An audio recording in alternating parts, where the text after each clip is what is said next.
the first game. Socke down 1 in the series.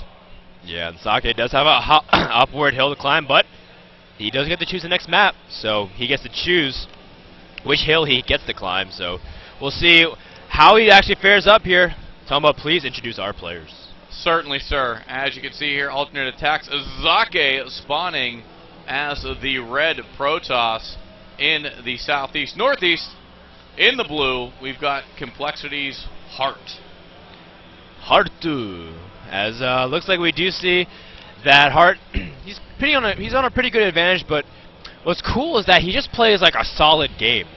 Yeah. He's not trying to do anything flashy, like try to do any kind of like complicated micro of splitting up his units. And you see like people like Marine King, he kind of does like, oh, well, I don't care if you have Colossi, Storms, Force Fields, and Archons. I'm just going to Marine split or Marauder split and try to like out-micro you. Hart's just like, okay, I'm going to get a good position and just do a classic two-prong attack and just take advantage. So what you're saying is he's not Flash, he's not Jaedong, but he's got a lot of heart. Yeah. I'm with you, oh, Broden. boy. Yeah, basically. He doesn't have the pizzazz, but he's got the skill. And I love that kind of solid play. I've been seeing it in Playham throughout the past few months, and it's no surprise that he's one of the most winning players in Playham behind Violet. Absolutely, and you look at these daily cups, and they are a good barometer for new talent that is on the up-and-coming list, and Hart definitely, as we said, a little bit under the radar, however, very, very talented nonetheless. So yep. A name I feel like everybody will know shortly for sure.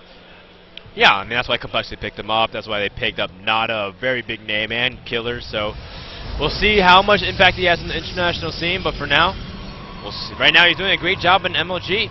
Looking like if he takes another game like that, he'll be 3-0 in his group, threatening Huck for #1 place. In the meantime, though, we'll see that he's actually opening up pretty standard gas and barracks at normal times. As looks like a pretty standard opening, nothing to really too worried about from either players. No, and that's exactly how you said Hart plays. Very straightforward, and if you remember in that first game, it was simply engage with a little bit of army, engage with more army, and before you knew it, he had this massive ball, and he just knew the timings where he had to hit Socke where he was vulnerable, all off the back, of course, of the drop into the main. The SimCity, a word you like to use a lot, clogging up the main, not allowing really the zealots in the response. Yeah. But you know what? Socke really did engage well at the bottom of the ramp. We bounced to that engagement a little bit toward the tail end of it, and he cleaned that up very nicely. However, eventually he succumbed to just the pressure, I think, that Hart was able to put on, and just winning those little battles is what's going to get you the war victory in the end. Interestingly enough, we do see that Protoss is going for a 1-gate fast expand, but this time Hart's actually going for a couple more barracks before his expand. So it looks like he's gotten 1 up and 2. So the way this looks like is kind of the old-fashioned 2 racks where you get a lot of Marines early on, get 1, maybe 2 Marauders. Oh, actually, just kidding. There's a 3rd barracks, and that was hidden from my screen. As it looks like he does have concussive shells. So the whole idea is to get that 3 racks up. And when you go with a couple Marauders, you can actually punish Protoss very, very heavily. Now keep in mind, Hart knows what his opponent's doing, so he has a pretty good idea of what to do. And now this 3 racks, if it hits at a pretty good time, could actually destroy that expansion and potentially even threaten Socke because he doesn't have that high ground to take advantage of. And that's one of the downsides of choosing this map. Of course, this map, though, chosen by Socke. Yeah, so he has to understand that that is a risk with the 1-gate expand. So to an extent, he knows that he has to prepare for it, especially because he is aware that Hart is in full view of everything going on and knows he is elected to do the 1-gate expand. Yeah, so we do see that Hart, at least for now, just in full unit production mode, no SCVs. And in fact, he's sending some of his SCVs with him. Let's see if this push work. And we're talking how Hart plays pretty straight up. And he's actually changing it up here, just trying to get inside of his opponent's head.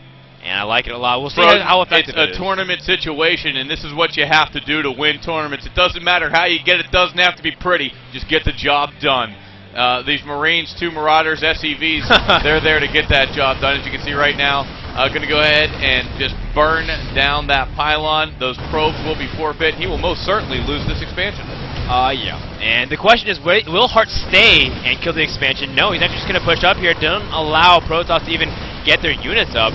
He's going to see if he can focus down the robotics. A very big play indeed, but the Marauders taking a lot of damage, as it looks like the Marines trying to get in the back here to make sure their DPS is safe. Looks like for now, Hart is just going to try to see if he can fight by this choke. And looks like, just like you said, he's going to take out at least some of those probes here, making sure they just constantly threat. Stalker Micro has to be on point, but Socke losing a couple of them. He's going to get the robo. Oh no, that's actually very, very big deal. Socke only has 2 gateways corner boosted, forced to pull his probes, and Socke is in a lot of trouble here, Jumbo. Absolutely he is, and you know what? He said, forget the expansion, I'm just going to come in and snipe the robo. So many probes dying at this point, and now he's going to elect to go ahead and take out the Nexus. So those Marines getting some target practice on that awfully big pyramid, and after that, I have a feeling he's going hunting.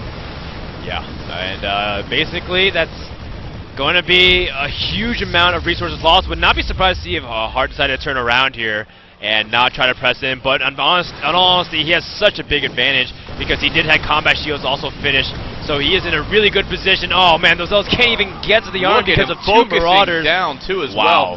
Good decision making, good micro, so Socke doing everything he can to hang in here. We knew this was going to be a problem for him. He had to expect it as well, probes, but not dealing with it very good as more probes now coming off the line. Nothing looking good for Socke at this point. Yeah, I mean, I love the fact that he's also just sprinkled 1, 2, 3 Marauders and not go heavy on them. You really capitalize on the fact that the Marauders are just for the slow and to pressure the Stalkers backwards and make sure they don't overextend. And right now we look at it, and there we see GG. Okay, so essentially, maybe not the best map pick there against Hart because, you know, he went for that 1 gate expand. He had to expect maybe that Hart was going to pressure, or do you think that he thought that Hart would sit back and expand himself? Because that map, the way it's set up, it's 4 players, it's hard to scout. You can kind of get off an early expand and play safe while buying yourself an extra 20-30 seconds just to get up something defensive. So Socke was trying to say, you know what, I want to see if I can play Hart in a full-out macro game again. That's what Tal'Darim Altar is best for.